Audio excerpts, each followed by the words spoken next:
Hey guys, we're looking at the full moon in Scorpio that's going to happen tomorrow, 7th of May, and it's going to happen in the UK at 10:46 a.m. So that'll be 5:46 a.m. in New York and 8 hours before us in, it would be 2:46 in California.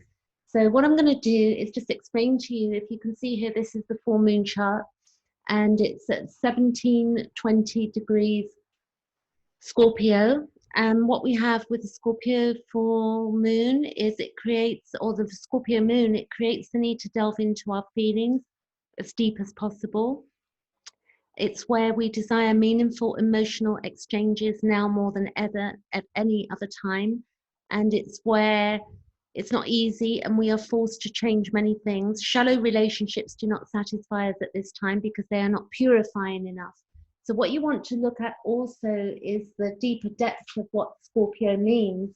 And then you can look at the aspects of in your own chart, and I'll show you, give you an idea of how you do that. You want to know where that moon is landing, depending on where Scorpio falls. 17:20 degrees of Scorpio falls in your own chart. For me, it's my 12th house.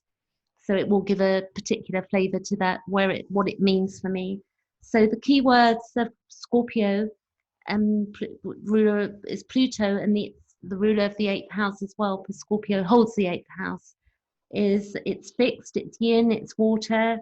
It's about our shadow, magic, curses, corrupt power, manipulation, intimacy, fear of intimacy. It's to do with sex, shared resources, resourcefulness, psychology, power, and powerlessness. It's about fear of vulnerability, obsessions, compulsions, betrayal.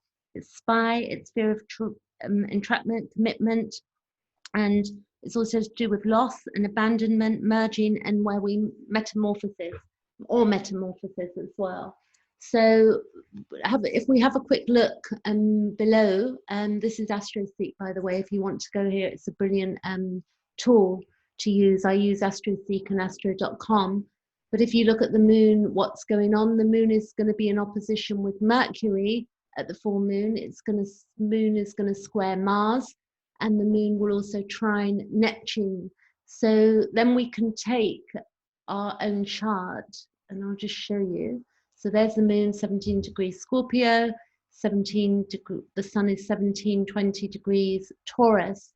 And when you go to your own chart, if I show you here, this is my chart looking at, let's see here, this is my chart. So on the inside wheel are my birth planets, and on the outside you can see that my 17:20 degrees is going to be in Scorpio. It's going to be conjuncting my Neptune. And if we scroll down, the aspects for me for this full moon, the moon is going to sextile Pluto for me. The moon is also going to sextile Uranus, and the moon will trioctile, which is a 45-degree to Jupiter. The moon will also quincunx my Venus, and quincunx is an inconjunct, a moon inconjunct moon. So for instance, you can see the degrees here, the sextile, I've got 15 degrees, so it's going to be a sextile for me. So that will give me the understanding of the next 2 weeks of my life. And if you do this with your chart, you can get deeper into what the full moon means, and new moons as well. Really good thing to look at. So what we can also consider is that if we look at the moon in the 12th house, which I'm having for me, and you want to look at your own house to understand this, where it's falling, what house it's falling in. I mean, at this time for me, I'm going to withdraw and keep my feelings secret, and I'm going to, be looking at myself, and I'm going to go inward. And during this time, there can be relations with the feminine can be difficult. And here, again, communication is the only answer. So it's about communicating what I need to communicate. And it's not a time when I'm going to feel like socializing, which is interesting because I've got 2 weeks where I need to get on with a project and bring it to fruition and finish it. So I feel like being inward. It's also a time of spiritual discipline, for me and understanding myself and my mind. So I'll be going inward. And for somebody else, if it fell in their first house, it's going to be a whole different meaning.